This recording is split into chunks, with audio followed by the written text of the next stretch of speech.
Olá, seja muito bem-vindo ao canal Paralelo Metafórico. Meu nome é Daniel. No vídeo de hoje nós vamos conhecer o caso de Teresa Ambier, uma jovem que foi atraída para as montanhas por um homem obcecado pelo pé grande. Mas antes de continuarmos o vídeo, eu tenho um recado para vocês. Fala pessoal, eu sou o Raul e hoje eu tenho o privilégio de participar de uma parceria com o Paralelo Metafórico. Você está aqui nesse canal porque você gosta de casos misteriosos, então depois que você assistir esse vídeo eu convido você a clicar aqui no link da descrição, correr lá para o meu canal, porque lá eu também falo sobre casos misteriosos, solucionados, não solucionados. Também na última semana eu comecei uma série quinzenal que pode te ajudar a fazer pouco dinheiro virar muito e a investir aonde você jamais pôde imaginar. Então se você gosta de casos misteriosos e quer uma renda extra, eu te convido a correr lá no link da descrição, porque o link do meu canal tá lá. Um abraço, até lá!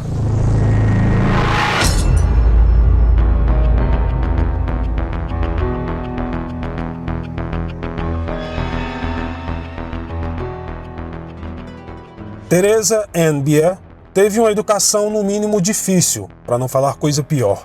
Seus pais eram Shirley e David Bier, e o ambiente dentro de casa era verdadeiramente caótico. A família morava em Fresno, Califórnia. Shirley era extremamente abusiva com os filhos e David completamente passivo com as atitudes da mulher. Para se ter uma ideia, certa vez a pequena Teresa, com apenas 3 anos de idade, teve que ser levada às pressas para o hospital devido a um ferimento sofrido em casa. Sua mãe enroscou a perna da criança em uma das ripas de madeira do berço e torceu até quebrar. Não até quebrar a ripa, mas sim até quebrar a perna da pequena Teresa. Como resultado, o serviço social tirou Teresa e seus irmãos dos cuidados dos pais e os colocaram em lares adotivos. Como Teresa era mais velha, a justiça permitiu que ela ficasse sob a tutela de um casal de amigos da família, mas o contato com os pais biológicos era proibido. Alguns anos depois, o pai de Teresa decidiu que queria sua custódia de volta. David tinha se divorciado de Shirley e se casado novamente com Margie Richardson. Inclusive, Margie já havia sido casada com o meio-irmão de Shirley, a ex-esposa de David, John Richardson. A mulher tinha 2 filhas desse primeiro relacionamento, que moravam com ela e David. Teresa já era, na época, pré-adolescente. O pai recebeu a custódia e eles se mudaram para o sul da Califórnia. Porém, Margie também era uma madrasta muito violenta e Teresa decidiu voltar para Fresno e morar com sua bisavó, provavelmente a única pessoa que lhe deu carinho na vida. David foi atrás da filha e tentou convencê-la a voltar para casa, mas ela recusou. O homem insistiu por mais alguns meses para levar a sua filha de volta, mas ela estava decidida a ficar e ele acabou aceitando. Pouco tempo depois, o tio de Teresa, John Richardson, mostrou interesse em criar sua sobrinha adolescente e logo conseguiu a custódia. Teresa aceitou, pois sua avó estava impedindo dela sair com os amigos da escola à noite. Infelizmente, por birra, ela quis ir embora, como uma forma de castigar a bisavó, mas aquela senhorinha foi provavelmente a pessoa que mais amou Teresa na vida e sentiu muito com sua partida, vindo a falecer alguns meses depois. Pois bem, John, mais conhecido como Blind Johnny cego, era um homem de 42 anos que afirmou ter perdido a visão enquanto jogava roleta russa, embora algumas pessoas acreditassem que ele ainda conseguia enxergar um pouco. Suas filhas viviam com sua ex-esposa, Margie e David, mas ele também tinha 2 filhos com uma prostituta, Chandra, que morava com ele, e Terry, que morava com a mãe. Johnny também tinha uma namorada de 17 anos, apenas 2 anos mais velho que Teresa, chamada Tamara Newman, que morava com ele. E Teresa se viu mais uma vez vivendo em um ambiente abusivo. Johnny costumava fazer com que ela faltasse à escola para cuidar da casa. E o mais perturbador é que Johnny e seus amigos costumavam abusar da jovem. Sem surpresa, Teresa não estava indo bem na escola. Aos 16 anos, ela era descrita como lenta no aprendizado e imatura.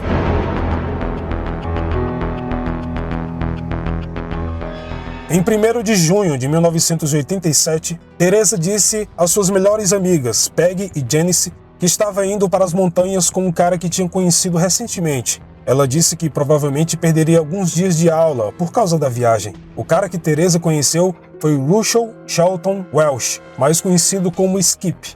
Ele era uma daquelas pessoas que são obcecadas pelo pé grande. A criatura que se acredita habitar as florestas da América do Norte, também conhecida como Sasquatch.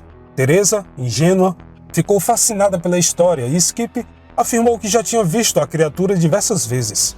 Ele era um homem de 43 anos e trabalhava como pintor de parede, mas vivia principalmente de um auxílio invalidez do Estado. Sua primeira esposa, Shannon, morreu alguns anos antes de overdose de drogas. O vício de Skip foi agravado após a morte da mulher. Ele era viciado principalmente em metanfetaminas, o que explica sua personalidade falante e as suas histórias mirabolantes. Na manhã do dia 1º de junho de 1987, Skip parou na casa de Blind John. Eles eram conhecidos. Enquanto estava lá, percebeu que Teresa se preparava para ir à escola e se ofereceu para levá-la. Obviamente, isso tudo foi combinado para Johnny não desconfiar de nada. Afinal, ela já havia planejado faltar à escola e passar o dia nas montanhas com Skip. Mais tarde, naquela manhã, Blind Jones recebeu um telefonema da escola. Eles queriam saber por que Teresa faltou naquele dia. Johnny, talvez com vergonha de falar que não sabia onde a garota estava, disse que Teresa tinha adoecido na noite anterior e ainda estava na cama. Johnny então passou o dia procurando por ela, conversando com vários de seus amigos, colegas e conhecidos. Apesar de nenhum deles saber onde ela estava, muitos deles o avisaram que Skip não era um homem confiável. Naquela noite, Blind Jones relatou o desaparecimento de Teresa à polícia de Fresno. Enquanto isso, Skip e Teresa haviam chegado à cordilheira de Sierra Nevada, na área de Bass Lake, na Califórnia, mais especificamente no Pico Shatai. A primeira ação das autoridades foi falar com alguns amigos e conhecidos de Skip. Eles chegaram a uma jovem chamada Michelle Ryan. Michelle, de 17 anos, tinha sido atraída para a Sierra Nevada com Skip no ano anterior. Ela relatou que também havia sido cativada por seu conhecimento e história sobre o Pé Grande. A filha de Skip, Chandra, a aconselhou a não ir na época, pois ela sabia que seu pai tinha o hábito de levar meninas para as montanhas. Lá, ele supostamente as drogava e aliciava. Embora tenha sido uma viagem traumática durante a qual ela acreditava ter sido drogada com alguma coisa na água, Michelle Ryan voltou para casa em segurança, talvez porque ela tenha levado 2 amigos juntos como precaução. Mas as histórias de que Skip aliciava jovens meninas na montanha era praticamente de consenso geral. A polícia também falou com Chandra, a filha do homem. Ela tinha recebido a visita do pai e Teresa no dia do seu desaparecimento. Terry, irmão de Chandra, também tinha recebido a visita de Skip e uma jovem, provavelmente Teresa, no mesmo dia. Mesmo assim, eles não foram encontrados.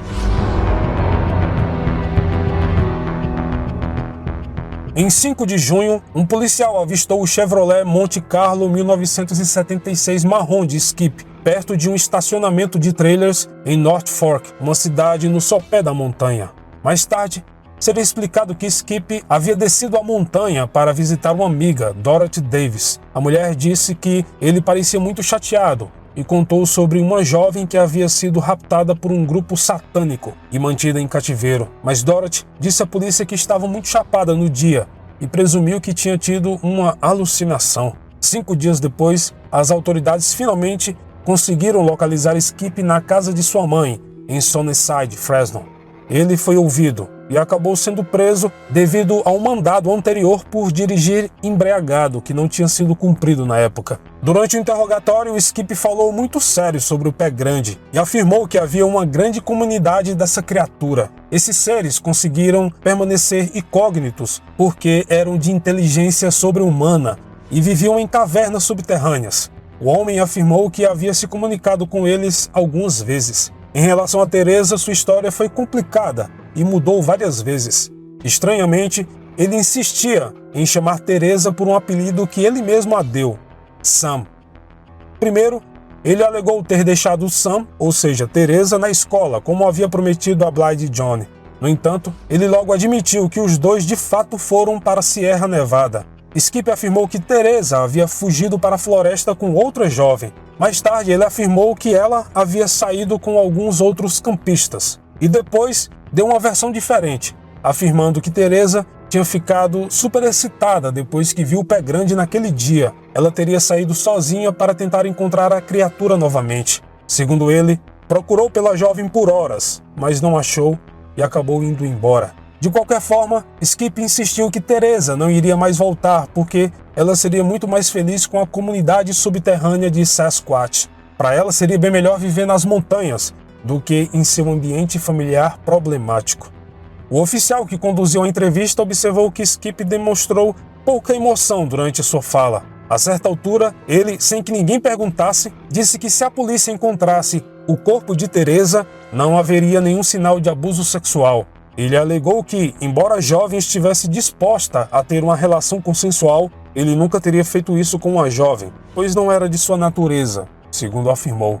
Mesmo assim, os investigadores conseguiram encontrar o local para onde ele levou Teresa para acampar em Sierra Nevada. Chegando na região, os policiais encontraram o que se acreditava ser a mochila da jovem e algumas de suas roupas.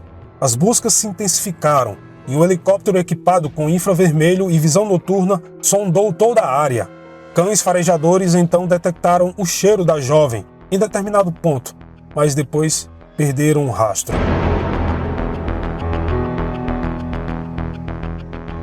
Obviamente que a maioria das pessoas acreditavam que Skip havia tirado a vida de Teresa e se livrado do corpo. No entanto, existe uma teoria de que os Speed Freak Killers sequestraram e mataram Teresa. Speed Freak Killers é o nome dado a uma dupla composta por Lauren Herzog e Wesley Sherman Tyne, onde juntos foram condenados pela morte de 4 jovens na época. Porém, com o passar dos anos, eles foram acusados de pelo menos 72 assassinatos ocorridos principalmente no condado de San Joaquim, nos arredores da Califórnia, entre os anos de 1984 e 1999, mas as investigações futuras não puderam respaldar qualquer envolvimento da dupla com o caso de Teresa. Essa ideia é apoiada principalmente pela família de Skip. Apesar de Chandra ter admitido anteriormente que seu pai era um predador sexual na época do desaparecimento de Teresa, ela passou a defendê-lo. Chandra afirmou que o único crime de seu pai era levar meninas para as montanhas, achando que poderia conseguir alguma coisa com elas, mas que nunca teve coragem de machucar ninguém nesse sentido. Por fim, já que não havia indícios de homicídio ou provas que ligassem o homem a qualquer coisa do tipo, Skip foi acusado de colocar em risco a vida de Teresa, levando-a para as montanhas sem um consentimento do tio da jovem, o que também caracterizava sequestro. Ele foi condenado e solto sob fiança. No entanto, após revisar o caso, o juiz que o liberou tinha notado um equívoco com o valor da fiança. O homem pagou $3.000, mas na verdade era 30 mil. 2 dias depois, Skip foi preso novamente. Alguns dias antes do seu novo julgamento, as autoridades retiraram as acusações de sequestro. Eles se ofereceram para recomendar uma sentença de apenas 1 ano se Skip assinasse uma renúncia permitindo-lhes prosseguir com as acusações de homicídio caso o corpo de Teresa fosse localizado algum dia, mas ele recusou e preferiu pagar a fiança. A promotoria então decidiu encerrar o caso para evitar a dupla penalidade se quisessem acusá-lo de homicídio futuramente. Skip morreu em 1998 com 54 anos de idade, devido a uma doença arterial coronariana grave. Poucos anos depois do desaparecimento de Teresa, Blind Jones foi entrevistado pelo jornal The Fresno Bee. Ele falou o quão próximo era de sua querida sobrinha. Quando questionado sobre o que ele acreditava que teria acontecido, Blind Jones respondeu que tinha certeza que Teresa estava morta ou, no mínimo, tenha sido vendida como escrava. Ele morreu de câncer por volta de 2008. Infelizmente, Teresa N.B.E. nunca foi encontrada. Hoje, ela teria 50 anos de idade. Bom, este foi o vídeo de hoje. Muito obrigado por ter assistido até aqui e, como sempre, nos vemos nos comentários, mas não esqueça de se inscrever no canal, caso não seja inscrito, deixar o seu like, comentário e compartilhar este vídeo com os seus amigos. Agora sim, até mais!